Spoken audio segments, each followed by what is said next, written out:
Today I'll teach you guys how you guys can upload pictures on Pinterest.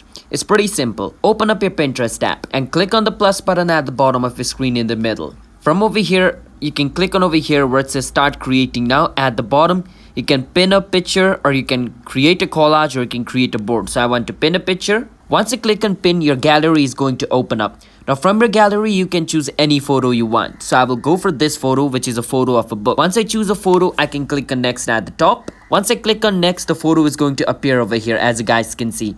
Now over here where it says title, I can click on it and create a title. So I'm going to create it, The Great Book for Social Media. Now this is going to be the title of my picture, but you can choose whichever title you want. You can even add description, you can even add a link over here, or you can even choose profile for the board. But after you do it, click and create, and basically the picture will be uploaded, as you guys can see. So basically posting picture means pinning picture in Pinterest. So I hope you understand how you guys can upload picture in Pinterest.